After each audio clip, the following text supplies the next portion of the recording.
Video में कही गई बातों का फोर से कोई लेना देना नहीं है, वक्ता के निजी विचार हैं। हमारा मकसद आप तक हूबहू जनता की आवाज़ पहुंचाना है। अगर इस वीडियो को लेकर कोई विवाद होता है तो इसके लिए फोर जिम्मेदार नहीं हो।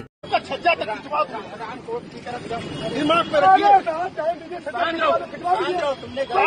आपका कोई नियंत्रण नहीं, आपका चोरी कर रहा हूँ सर, आपका नियंत्रण नहीं, आपका कोई नियंत्रण नहीं, आपका कोई नियंत्रण नहीं, आपका जुलूस का नियंत्रण है, जो हमारे लोग हैं उनको हमारे आपका नियंत्रण नहीं है, जो हमारे लोग हैं जो हमारी बात मान रहे हैं, जो बाहर के लोग खत्म कराओ,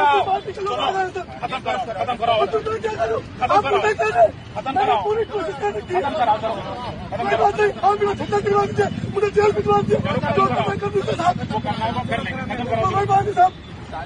ओहो, ये सरकार से और क्या उम्मीद रखी जाएगी? ये किसानों की पीठ तोड़ देगी, घर किसानों का लेंटर तोड़ देगी, किसानों के घर तोड़ देगी, गरीबों के सब घर तोड़ देगी, गाड़ियां तोड़ देगी, ट्रैक्टर तोड़ देगी, और क्या करेगी ये सरकार? हिंदू राष्ट्र बनाने की बात करते हैं ये, हालांकि बनूंगा तो कुछ नहीं, लेकिन हमें बेवकूफ़ बनाते हैं, ये हम सब जानते हैं। हिंदू राष्ट्र बनाने की बात करते हैं और हमारे शमशान घाट में जो ये कमीशन खाते हैं, इनको शर्म आनी चाहिए और इनको चुल्लू भर डूब के पानी में मर जाना चाहिए पूरी की पूरी सरकार को। और हमारे बाबा रात को 8 बजे चिलम लगाने के बाद उन्हें यह पता नहीं होता है कि किस अधिकारी को कहां पोस्ट करना है, किस भ्रष्टाचार को कहां देना है। देखिए, उत्तर प्रदेश में किसान इस आंदोलन में, चाहे उत्तर प्रदेश का किसान हो चाहे बाहर का किसान हो, सारा किसान अब यहाँ आना चाहता है, क्योंकि अब उसकी अस्मिता का और उसके वजूद के सवाल हैं कि किसान का वजूद बचेगा या नहीं बचेगा, उसकी अस्मिता बचेगी क्या नहीं बचेगी।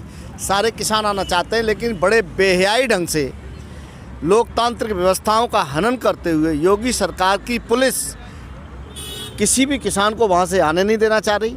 जो लोग वहाँ पर अपनी बात रखना चाहते हैं, अपनी बात कहना चाहते हैं, आंदोलन को समर्थन करना चाहते हैं, उन लोगों के नाम चिन्हित किए जा रहे हैं, उनके नाम लिखे जा रहे हैं, उन्हें धमकियाँ दी जा रही हैं और छज्जा तोड़ने की क्या, उन पर क्या क्या मुकदमे लगाने की बातें हो रही हैं।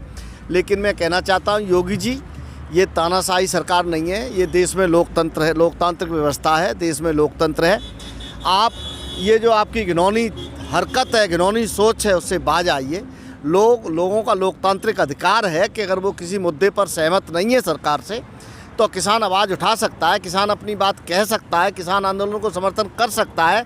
लेकिन जो तरीका योगी जी उत्तर प्रदेश में अपनाए हुए हैं वो तरीका अच्छा नहीं है। रात को चिलम पी के और कौन सी हैवानियत उन पर सवार हो जाती है कि उनको यहाँ पुलिस प्रशासन उनको कंट्रोल नहीं हो रहा, ये शासन प्रशासन कंट्रोल नहीं हो रहा। आज गाजियाबाद की स्थिति ये है कि यहाँ लैट्रिन करने के लिए जो हमारे किसान भाई आए हैं, इनकी ऐसी वीआईपी है, खुद इन्होंने अपनी व्यवस्थाएं लगाई हैं। और यहाँ नहर पर अगर चले जाओगे तो नगर निगम के 2 अधिकारी खड़े होते हैं कि जिससे कि किसान यहाँ लैट्रिन करने ना आ जाए। अरे योगी जी, क्या तुम्हारी व्यवस्था है? हमें शर्म आती है ऐसे मुख्यमंत्री पे कि किसानों के लिए तुम्हारी ऐसी सोच। जिस किसान ने तुम्हें बम्पर जीत दिलाई, जिस किसान ने आपको अकूत सीटें दी, जिस किसान ने तुम्हें बिना मुख्यमंत्री घोषित किए और भाजपा को दुनिया भर का प्यार मोहब्बत दिया, लेकिन उन किसानों के साथ आप इतना अत्याचार और इतना अन्याय, और उन अधिकारियों को यहाँ इसलिए लगाए जाते हैं कि कोई किसान लोटा लेके रोड पर ना आ जाए। जबकि किसान, मोदी जी ने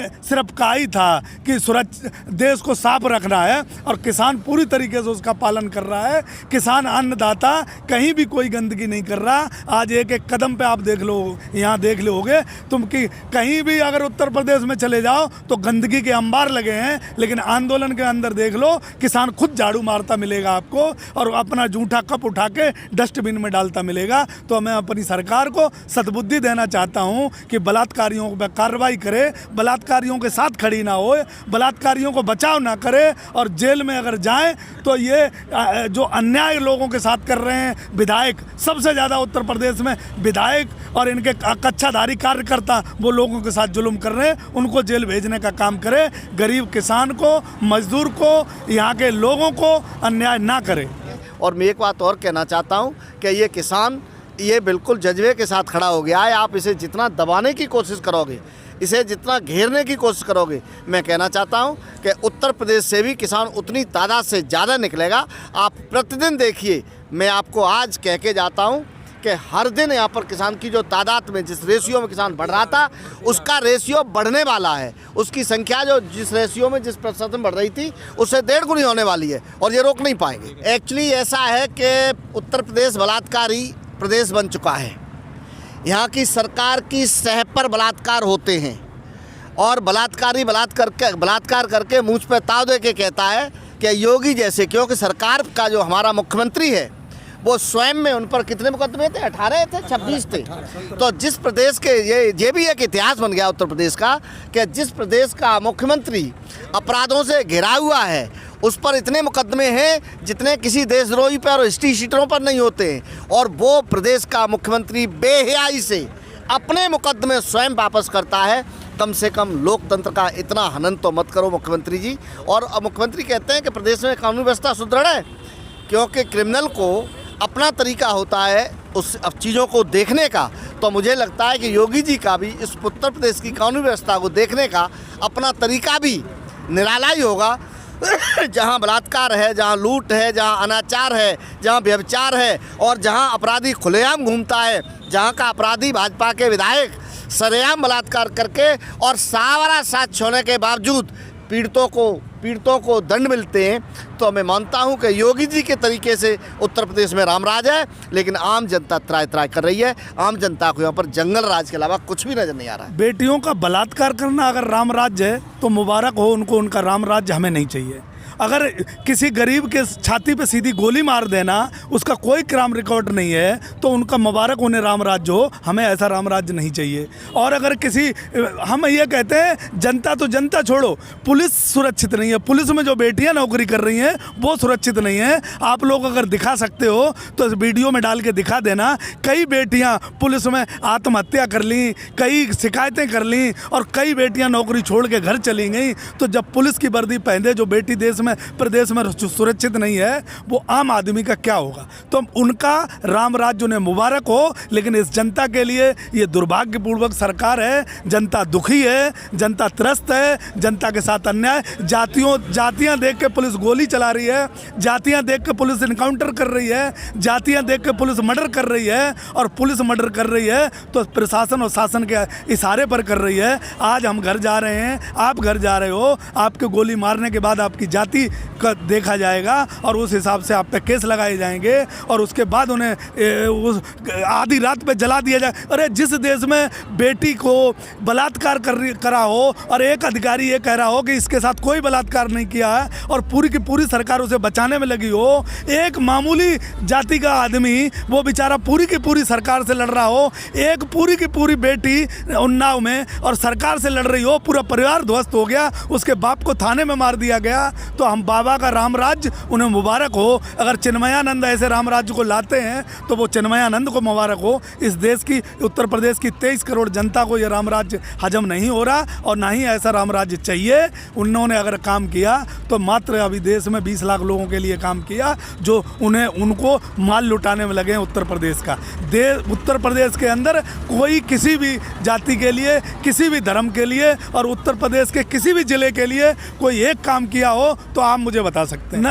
हाँ, मुझे जूते पे ठाकुर लिखा तो जूते में डाल दिया, गाड़ियों पे लिखा उसके लिए क्या कर दिया। और खुद थाने में कहीं भी आप चले जाओ, आप एक किसी थाने का पता करो ना कौन है, कहाँ है, क्या है। तो मैं ये नहीं कहना चाहता कि जातियों का तो खेल पूरी तरीके से हो रहा है। और जाति मुख्यमंत्री जी की जो है ना, हम तो समझ रहे थे सन्यासी हैं, महात्मा हैं, इनकी कोई जाति नहीं होती, लेकिन वो पूरा का पूरा जो है जाति समीकरण बिठा के थानों में पोस्टिंग दे रहे हैं, जिलों में पोस्टिंग दे रहे हैं, चाहे वो पोस्टिंग डीएम की हो, चाहे एसएसपी की हो, चाहे थाना इंचार्ज की हो, पूरी की पूरी जाति आधारित पोस्टिंग हो रही है। आप चले जाओ थाने में, आपकी एफआईआर दर्ज नहीं होगी। कितने पत्रकार मार दिए गए इस प्रदेश में, मुझे बता दो पत्रकारों पे कब हमला हुआ और कब गाजियाबाद ले लो, मेरठ ले लो, मुजफ्फरनगर ले लो, सहारनपुर ले लो, आजमगढ़ ले लो, बलिया ले लो, सुल्तानपुर ले लो, कौन सा ऐसा जिला है जहाँ पत्रकारों पर हमला नहीं हुआ। मोदी जी के बनारस में एक पत्रकार ने उनके गाँव की सच्चाई दिखा दी थी वो आज दिन तक जेल में है, उसे छोड़ा नहीं गया।